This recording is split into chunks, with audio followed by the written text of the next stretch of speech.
Welcome to VidZet. I'm Dr. Ted Noel, and this is your home for careful consideration of our common concerns. My guest today is Bill Hodes, a scholar of constitutional law and a consultant in legal ethics. Welcome, Bill. Thanks for having me again. And our recent thing in the news has been the raid on Donald Trump's attorney's office, and the big term that gets thrown around is something called the attorney-client privilege. What is that? Well, the attorney-client privilege is a big deal, but as we'll see, it's not as big a deal as people are making it out to be, at least in this case. Attorney-client privilege is a special rule that protects against disclosure in court or in depositions or in some kind of formal legal proceeding, communications between a lawyer and a client when the client is seeking legal advice of some kind. They're not talking about the Yankees, or they're not talking about anything else, but seeking legal advice, lawyer-client relationship. When it applies, it is extremely deep. It's almost absolute. But as I alluded to just a moment ago, it's actually not very broad. It's very narrow.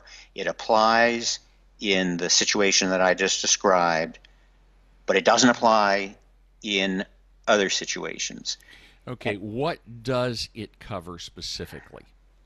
Well, it covers the communication both from the client to the lawyer, which is called downstream, and usually from the lawyer back up to the client, upstream communications having to do with consultation, legal advice about a legal matter.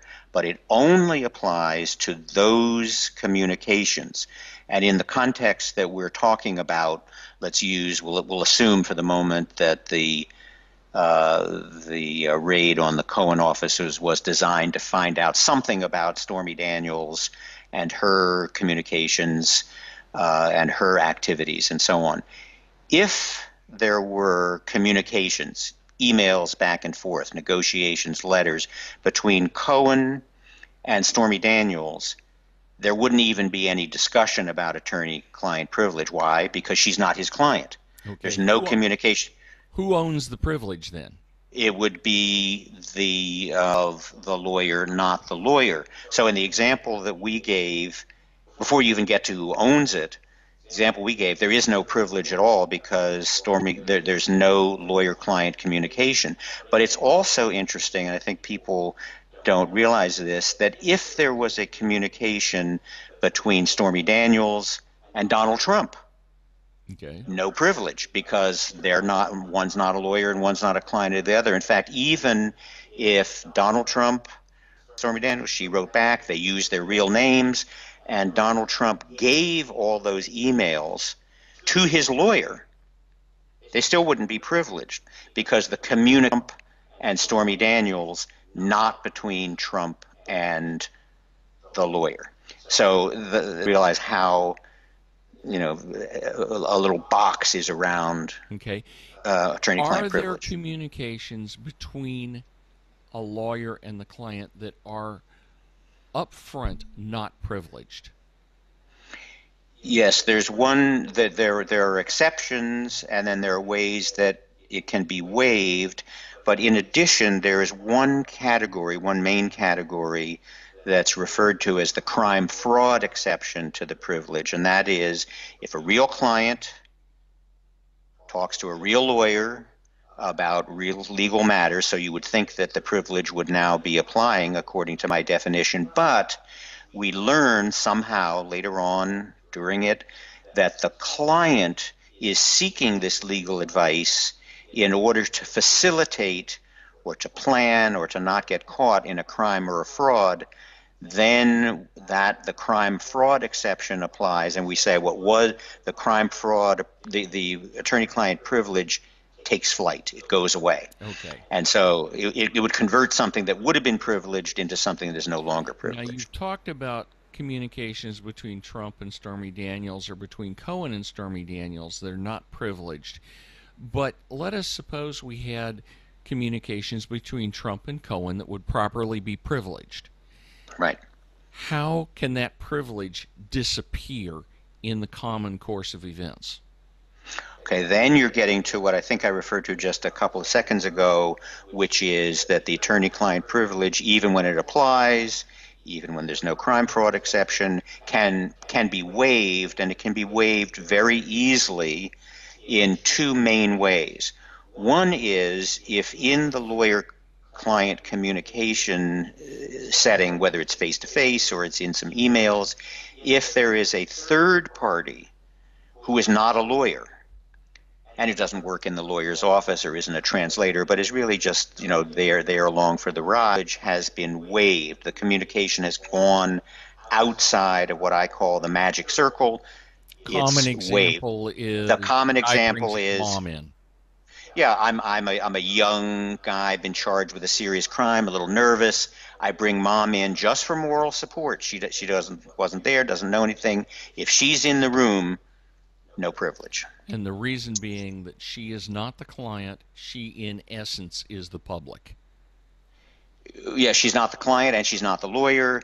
And the reason why we say it's a waiver is that because the privilege is designed to encourage the client to talk to the lawyer Mm-hmm. behind this cloak of secrecy, if he's willing, just as you said, to have somebody who's not part of that magic circle hear it, then maybe it's not all that important that it Okay. stays privileged. And that leads, by the way, to the second common way that the privilege can be waived, which is if the client has a completely secret, just one-on-one, serious legal conversation with his lawyer, clearly privileged, but then later he goes on CNN, or let's face it, he tweets about it, Yeah. or whatever it is, then again, for the same reasoning, once the client has put it out in public, then we would say, well, obviously didn't care all that much that it be kept privilege, and so the privilege becomes waived. Okay. Now, Wait, what I think I just lost you. the FBI comes knocking. What is the responsibility of the attorney with regard to the privilege? Okay, well, first of all, we have prior discussion that there may be a lot of material that is not privileged. It may just be, if the lawyer is the target, it's his secrets, his documents. Those are not covered by the privilege because it's the client who owns it. The lawyer may know lots of stuff about Donald Trump, but he didn't learn them from Donald Trump, and therefore they're not privileged either. But nonetheless, there is going to be a lot of things that are privileged. And by the way, not just Donald Trump's privilege, but presumably Cohen has many, many, many other clients, and he's got lots of communications with them in his files, in his email, on his hard drive that are all privileged. And so what his responsibility is as a matter of ethics is to first say, no, I have to check with my client. I need to assume that everything is privileged until we find out that it's not. It's very similar. I've said before to you when we were talking about it earlier, if a bank gets a subpoena for its customers' records, or in your profession, if you're being investigated for Medicare fraud, there are lots of patient files that are protected by HIPAA. So your first instinct is no. If you want to first check out to make sure that they're not privileged, and the government usually agrees fully, they don't want privileged information because they can't use it. So Okay. they also want a protocol for separating out the probably 90% of the stuff that's not even close to privilege and the other nuggets. And the So, way they do that is a particular protocol that I'll explain in a minute, unless you had something no, else. carry on.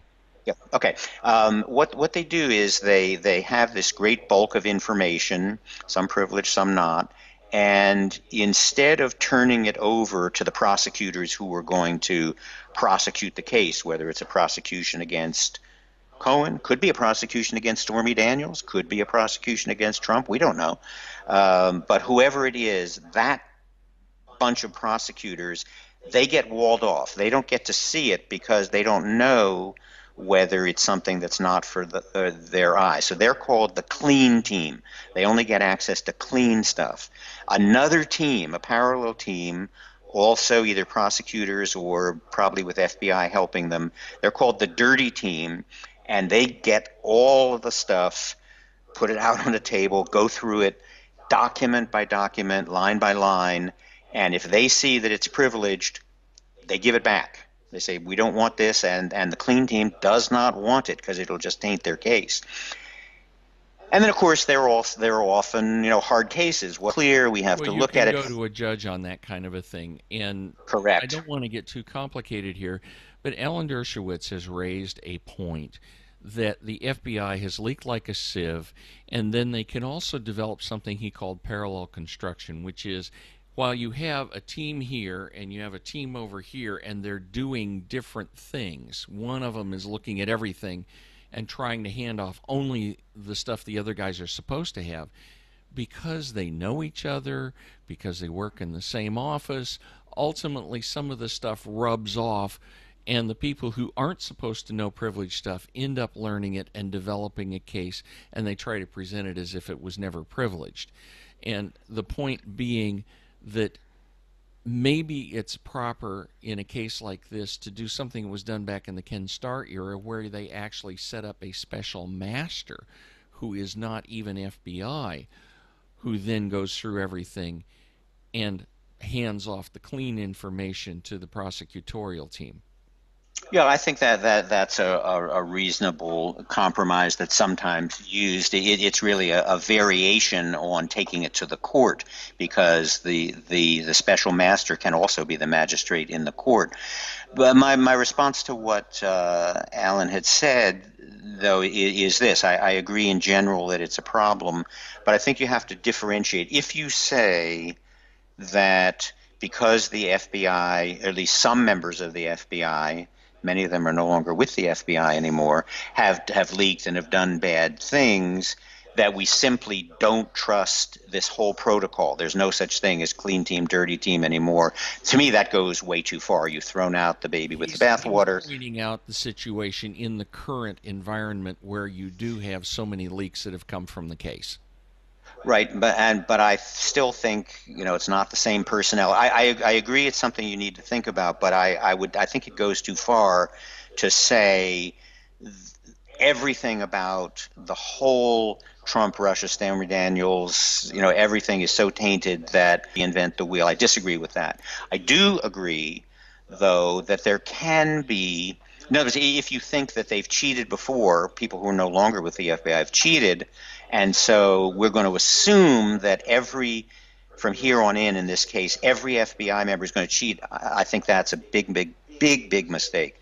Well, However, I do agree that there can be sort of a sense of you see the dirty team is doing something and you don't know exactly what they're doing, but you put your yes. thinking cap on. You Okay. think so. So I think it's a legitimate concern. I just wouldn't go Okay. quite so far as One he final sometimes does. question comes up.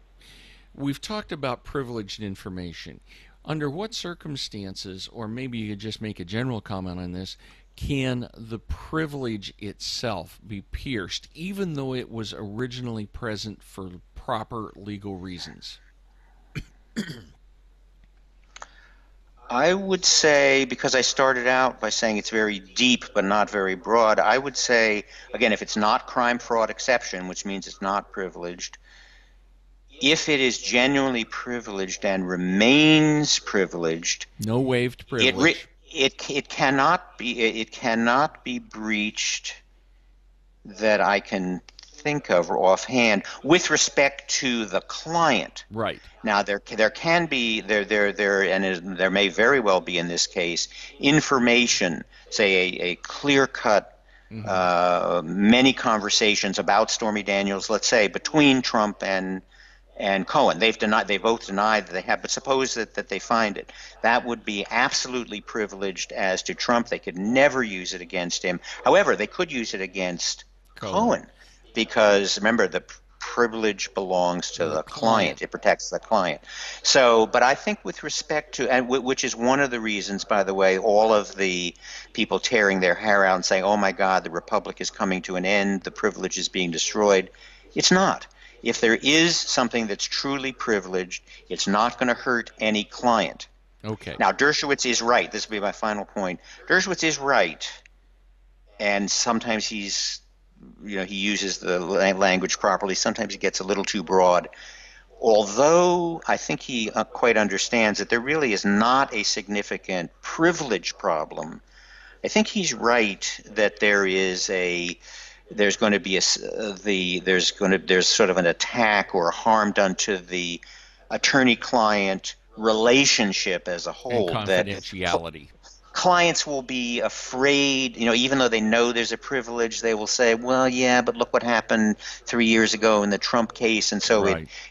that's bad for business. I do agree with Alan on that. But on the Okay. other hand, you can't do nothing. Yeah. You have to try and work, do the Yeah. best you can, use Piercing the sealing orders. privilege is a difficult proposition. That almost would never happen if it's the client's privilege and it's not been waived. Okay, let me see if I can wrap this up then.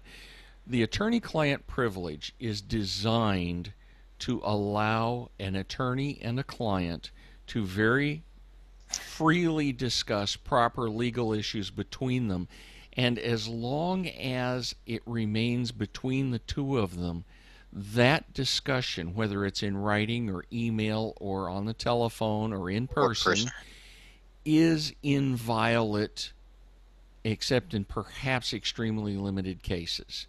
That Right. would That's why it's called a veil of secrecy. right. And so, with regard to Donald Trump in the Cohen raid, Donald Trump has no direct danger in that if the proper separation of privileged and non privileged information takes place. On the other hand, when we look at the Cohen raid, if the Cohen raid is aimed at Cohen, he doesn't have attorney client privilege except as regards his personal attorney. Correct. And so, if they're looking at something involving negotiations with Stormy Daniels or something else, there's no privilege involved there at all. And so, Correct. But Dershowitz is right that there is some confidentiality involved. That is to say, if there's a discussion between the prosecutors and he said, look, they say you were negotiating illegally and you were negotiating on behalf of Donald Trump, that's not privileged. right. Well, see, But there it, you but it, brought the but but crime but it, fraud but exception up again. no, and no, even if there's no crime member, it has to be the client's crime. Trump may not have committed any crime, Right. as far as anybody's could. But I'm saying, even if it's not privileged at all, as respect to Trump, Trump cannot get hurt. He's still the information will get out that should have been confidential, not privileged, but just simply should have been kept, even just on a chit-chat basis, should Right. have been between Okay. lawyer and client. Okay. In any case, the privilege is strong, but it can be waived by letting the information involved that otherwise would be privileged become known by a third party, either by bringing mom into the conversation or by tweeting or something else, at which case it becomes non privileged because it has become public in some fashion. Correct. Okay. Well, hopefully, we have cleared up a thing or two for a few people who've been watching here. I appreciate everybody watching. I hope that you will like VidZet on Facebook, follow us at Twitter, support us at Patreon. Until next time, I'm Dr. Ted Noel, and thank you, Bill Hodes. Thanks for having me yet again. Thanks.